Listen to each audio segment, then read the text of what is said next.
Halo semuanya, dimanapun kalian berada maupun di dunia gaib atau nyata, saya senantiasa memberikan hiburan kepada kalian semua ya. Di video kali ini kita bakal ngelanjutin alur cerita dari film yang berjudul Ada Apa dengan Sekretaris Kim episode ke-15.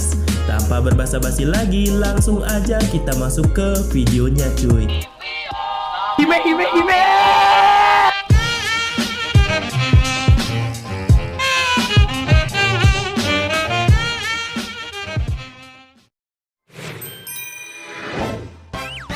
Pada episode lalu, Yongjun mengatakan kepada Miso bahwa dia ingin menjadi suaminya dan membuat mimpi itu menjadi kenyataan. Mereka tidak tahu bahwa ayah Miso berada di tempat tidur mendengarkan perkataan Yongjun. Ketika Yongjun berniat untuk mencium Miso, tiba-tiba ayahnya mengatakan bahwa dia keberatan. Dia ingin berbicara dengan empat mata dengan Yongjun. Ayah mengatakan kepadanya bahwa dia sangat kecewa dengan usulan Yongjun yang tidak romantis. Yang mengatakan bahwa dia akan makan ramen dengan Miso. Yongjun mengatakan dia hanya berarti mereka harus hidup sederhana dan bahagia. Ayah memerintahnya untuk melamar lagi dengan mewah dan dia akan mengawasinya dengan hati-hati. Ayah mulai menuangkan minumannya dan segera Yongjun berterima kasih padanya karena telah membawa Miso ke dunia ini. Yongjun mengesankan ayah dengan seberapa banyak detail yang dia ketahui tentang Miso, seperti makanan keseharian Miso. Miso khawatir ketika tidak bisa menghubungi Yongjun melalui telepon, jadi dia keluar untuk menunggu di depan gedungnya. Dia kaget melihat ayah dan Yongjun mabuk sambil bergandengan tangan. Miso marah karena mereka minum sampai mabuk, tapi ketika dia membentak ayah karena minuman di usianya, Yongjun membentaknya agar tidak berbicara dengan ayah mertuanya dengan seperti itu. Ayah berbisik pada Yongjun bahwa Miso kadang-kadang membuatnya takut dan Yongjun menjawab bahwa dia membuatnya takut sepanjang waktu.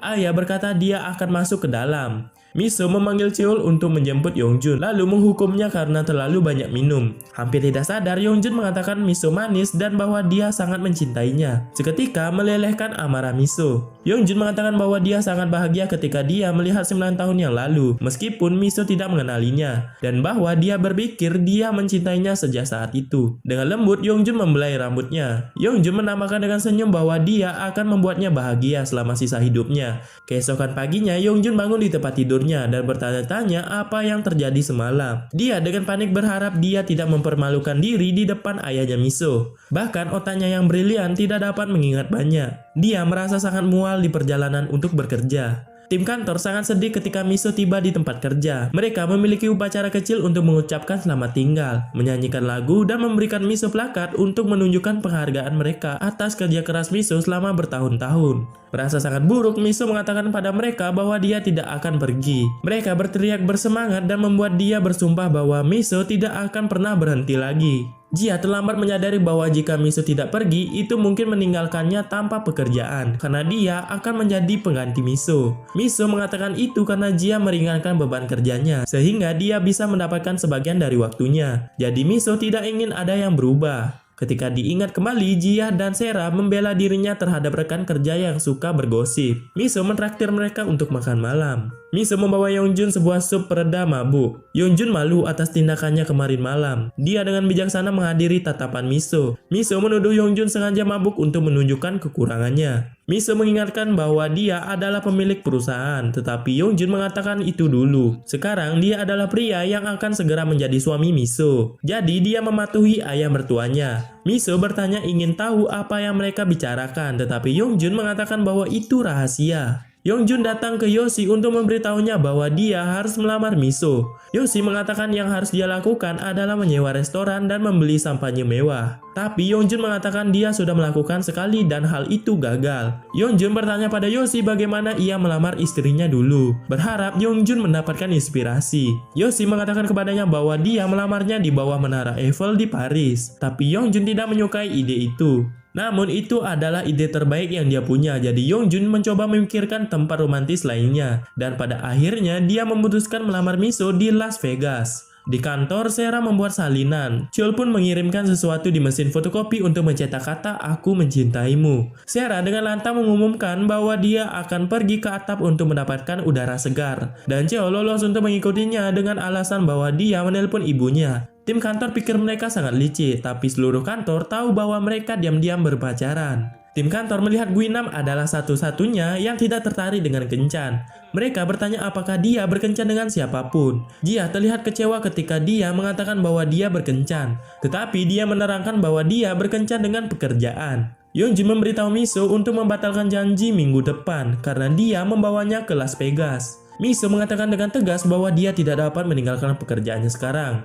Ditambah, itu hanya akan membuat gosip tentang mereka lebih buruk. Ketika Miso mengatakan kepadanya bahwa dia pergi dengan Sera dan Jia nanti malam, Yeonjun menjadi tersinggung tapi mengatakan dia tidak peduli. Di tempat makan, Jia dan Sera bertanya pada Miso untuk rincian tentang hubungan dengan Yeonjun. Mereka berteriak dengan gembira ketika Miso memberitahu mereka bahwa Yeonjun jatuh cinta pertamanya. Lalu Miso mengubah subjek untuk bertanya tentang pahlawan Sera. Sera mengatakan bahwa mereka sudah sangat cocok, tapi Miso menghentikannya untuk bertanya pada Jia apakah dia naksir dengan seseorang. Jia mengakui dengan sedih bahwa ada seseorang yang dia sukai, tapi orang itu hanya tertarik untuk bekerja. Sera menyarankan dia untuk lebih agresif dan membuatnya memperhatikannya. Yeonjun berpaling ke internet untuk mencari ide melamar, tapi dia menganggap ide lilin di jalan terlalu kekanak-kanakan, dan lamaran kata-kata di kertas terlalu membuang waktu dan kertas. Dia memeriksa ponselnya untuk melihat adakah pesan Miso yang masuk, dan bertanya-tanya apakah yang Miso lakukan.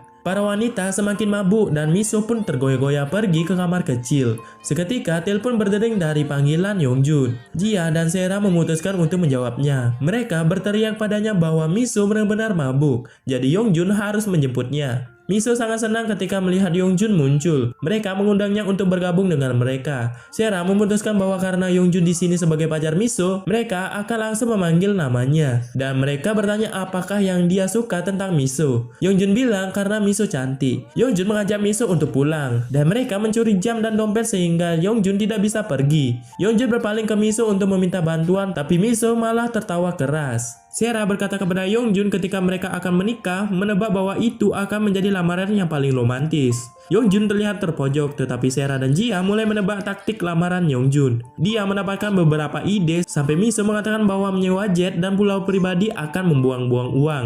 Yeonjun membawa Miso ke rumah karena Miso dengan ria mengakui dia belum pernah mabuk sebelumnya. Miso berterima kasih kepadanya karena Yeonjun telah menyebutnya. Dia berkata bahwa Yeonjun sangat tampan dan penyanyi yang baik. Dia berbisik ke telinganya bahwa ketika Yeonjun menyanyikan lagu Nina Bobo itu, dia sangat tersentuh dan tidur seperti bayi.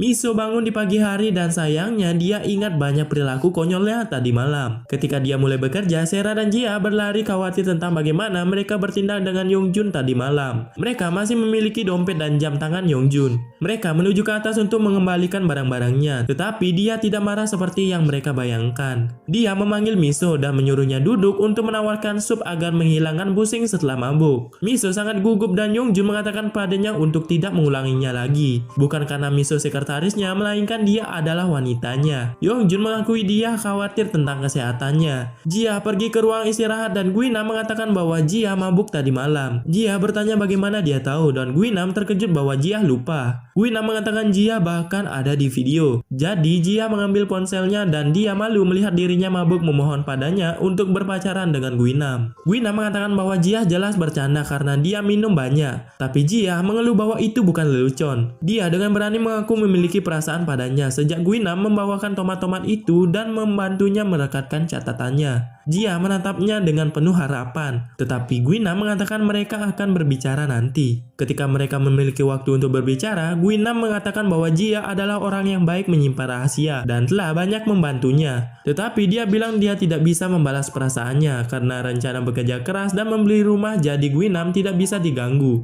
Jia di tangga menangis sedikit, jadi dia tidak tahu bahwa Guinam duduk di bangku itu untuk waktu yang lama, meresah dan menyesal. Setelah mendengar berita melalui seorang karyawan, ibu memanggil Yeonjun ke rumah untuk menanyakan apakah benar dia berhubungan dengan Miso. Yeonjun meminta maaf karena tidak memberitahunya lebih cepat dan mengatakan bahwa dia ingin menikahi Miso. Seketika ia khawatir mengingat Songyun yang menyukai Miso juga. Ibu takut bahwa Songyun cemburu, tetapi Songyun yang sedang mendengarkan mengatakan bahwa ibu tidak perlu khawatir. Dia menjelaskan bahwa dia tertarik pada Miso karena dia pikir mereka bersama saat penculikan itu. Kemudian Songyun bertanya pada Yeonjun apakah ia sudah mempersiapkan lamaran kepada Miso. Songyun berpikir itu belum. Dia memperingatkannya untuk tidak menyalin orang lain atau pamer ketika dia melamarnya, tetapi mengatakan untuk fokus pada Miso dan apa yang dia suka. Yongjun memikirkannya malam itu, lalu menelpon Miso meminta datang sekarang. Ketika Miso tiba, dia melihat jalan lilin menuntunnya menuju ke meja yang penuh karamel. Kemudian ke meja lain melihat kertas yang bertuliskan bahwa Yongjun pria klasik dan bertuliskan silakan masuk wanitaku. Sebuah panah menunjukkan Miso ke dalam, di mana Yongjun sedang bermain piano yang indah. Ketika Miso melihatnya, Yongjun menyanyikan sebuah lagu tentang bagaimana dia membuat Miso merasa sangat dicintai. Miso menangis pada saat lagunya berakhir. Yongjun mengatakan bahwa jika lagu pengantar tidur membuat Miso tidur nyenyak, maka ia berencana menyanyikan kepadanya untuk sisa hidupnya. Yongjun berlutut di depannya dan mengulurkan kotak musik dengan cincin di dalamnya, bertanya, maukah kamu menikah denganku? Miso mengangguk dan tidak bisa berbicara apa-apa. Yongjun berdiri untuk meletakkan cincin di jarinya, lalu bercanda bahwa hanya butuh 5 kali lamaran untuk mendapatkan jawaban dari Miso. Miso mengingatkannya bahwa dia telah melamarnya pertama kali ketika dia berusia 5 tahun. Hal itu membuat mereka tertawa. Yongjun menatap seperti dia satu-satunya hal terpenting di alam semesta ini dan mengatakan kepadanya bahwa Yongjun mencintainya, dan seketika Miso membalas cintanya. Akhirnya Yongjun menciumnya. Wadaw.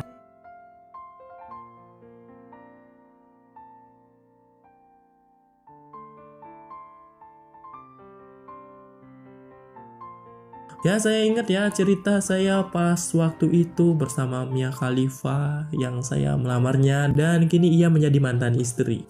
Sungguh momen yang terharu ya. Beberapa waktu kemudian Yoshi membuka pintu untuk menemukan Yongjun berdiri di sana. Yoshi bertanya ada apakah Yongjun kesini, dan Yongjun bertanya ada apa dengan Kim Miso. Setelah itu kita diperlihatkan scan yang dimana Miso mengatakan dengan frustasi, aku tidak bisa menikah seperti ini.